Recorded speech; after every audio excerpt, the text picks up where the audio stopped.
Hola frikis, bienvenidos a la telaraña de Parker. Hoy vengo a hablar del fracaso de GameCube. Y es que quiero aprovechar, porque como tengo algunos vídeos míos subidos en el canal de Clan Consolas en el que participo, pues quería aprovechar algunos de esos vídeos y también subirlos aquí para pues tener un poquito más de contenido. Entonces seguramente hay algún vídeo pues, que esté repetido en aquel canal para que lo veamos también en este.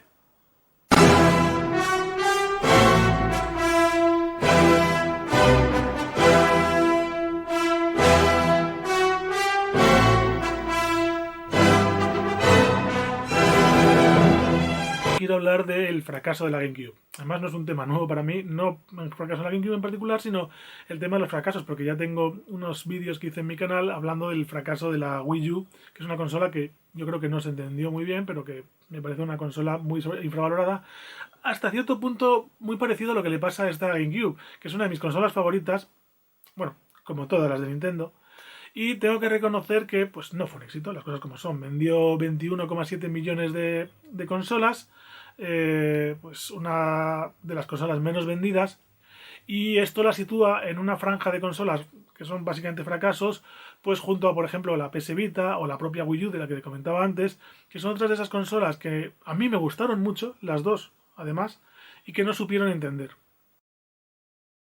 En general, de hecho, pese a ser una consola con un buen diseño y con unas críticas bastante positivas y unos juegos que pintaban muy bien, es una consola que careció de cosas que la hicieran, digamos, competir con las demás consolas, ¿vale? De hecho, muchos juegos multiplataforma que salían para GameCube, Play 2 y Xbox se vendían más para las otras consolas que para la propia GameCube. Y esto hizo que algunas compañías acabaran dejando de lado a Nintendo y que incluso algunos juegos que iban a ser exclusivos de Nintendo acabaran saliendo para la competencia. Con la bajada de precio de la consola repuntó un poco, pero vamos, no fue suficiente ni de lejos. De hecho, se quedó pues en menos de la mitad de lo que pensaban que iba a acabar vendiendo esa consola. O sea, que fue un fracaso bastante sonado. Quedó muy por detrás de la Play 2, lo cual es normal porque es la consola más vendida de la historia hasta ahora. Creo que la Switch está ya muy cerquita. Pero también se quedó por detrás de la Xbox, que era una consola que llegaba nueva, una compañía que llegaba nueva y que venía a competir y que ya estaba ganando a Nintendo. Y eso sí que es una cosa que es muy llamativo. Acabó principalmente relegada, vamos a dejarlo ahí, al mercado infantil. Básicamente se convirtió en una especie de juguete. Entonces, bueno, también decir que pese al fracaso de la consola, que lo fue, en esta consola empezaron sagas de renombre como por ejemplo pues, Pikmin o Metroid Prime o la propia saga de Luigi's Mansion.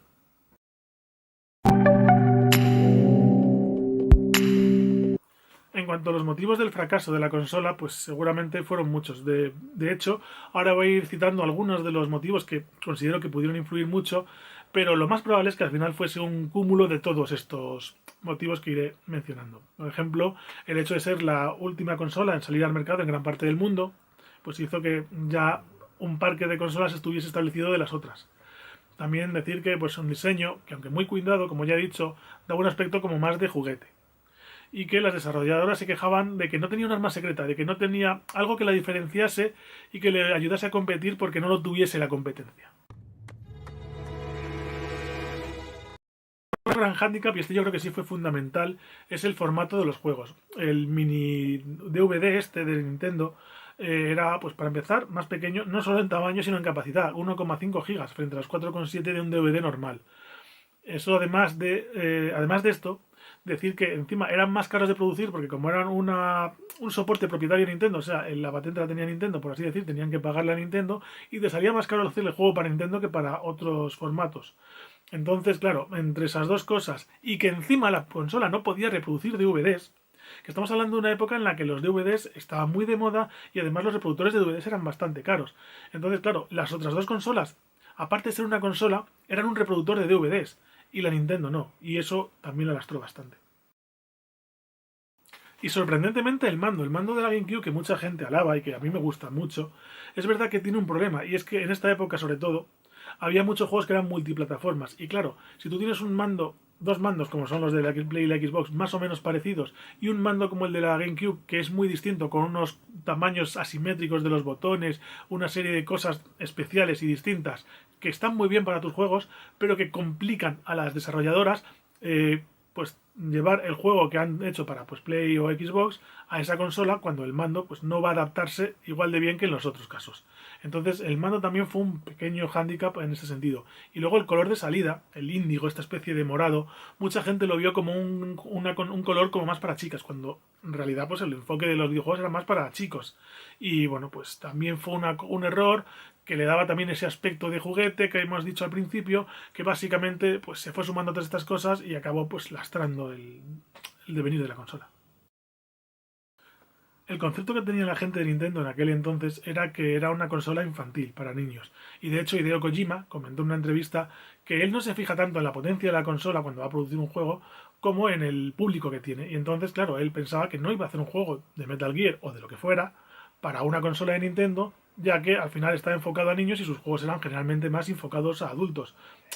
Curiosamente, poco después tuvimos el Metal Gear 1 remasterizado pero claro, no por Konami, sino por Silicon Knights. El propio Miyamoto también comentaba que pues, el estigma ese de ser infantiles les había lastrado y les había complicado a la hora de poder trabajar con distintas third parties. Y un ejemplo muy claro de un paso falso que también dio Nintendo es el caso del Zelda. O sea, teníamos esas imágenes de ese Zelda de la Space World del 2000 que, claro, trajo muchísima gente y cuando de repente te venden el Wind Waker, que es un juegazo, a mí me encanta, pero con esos dibujos en cel shading que parecen muy infantiles, ese cambio es lo que hace pensar a la gente que Nintendo pues está enfocándose en los niños. Encima estamos en plena época del apogeo de los GTAs, creo que estaba por aquí el 3, el San Andreas, si no recuerdo mal, y no sé si el Vice City o el Vice City, yo creo que también compitió. En cualquier caso, eran juegos que no llegaban a Nintendo, juegos que se vendían como churros, y para empezar, pues ya si tenías una consola de Nintendo no podías jugar, así que ya te limitaba. Y además, sabías que en una consola de Nintendo no ibas a poder jugar a esos juegos, que vendían un montón, por lo que fuera, pero vendían un montón. Entonces, al final, pues fue un problema. De hecho, pues Nintendo tuvo que dejar de centrarse en las third parties porque parecía que no le funcionaban y centrarse en las second parties. Y de esto nació Retro Studios, que aunque nació con mucha polémica, es una second party que, bueno, que se asoció a Nintendo y que tenía una serie de problemas, la cosa no iba muy allá, pero una visita de Miyamoto pues vio al parecer un motor gráfico de primera persona y no sé qué, y decidió darles la licencia de Metroid. Y bueno, pues de esta colaboración salieron los Metroid Prime. Y bueno, Retro Studios es una de las compañías así típicas de comentar cuando hablamos de second parties de GameCube. Bueno, de Nintendo. También decir que es otro problema que tuvo Nintendo en esta época, y es que son muchas las cosas, fue la ruptura con Rare. O sea, hasta entonces, pues eso, Rare había hecho grandes juegos, los Donkey Kong y Perfect Dark, el GoldenEye, etcétera. Y bueno, cuando rompió con Nintendo, la verdad es que muchos fans, yo creo que en aquella época ya más o menos leía revistas y me enteraba de esas cosas, pues nos quedamos un poco decepcionados, porque era una compañía que estaba sacando algunos de los mejores juegos para Nintendo.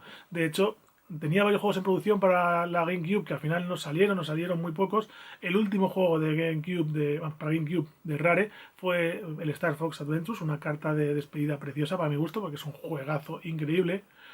Y al final Microsoft pues acabó con una pasta bestial comprando Rare.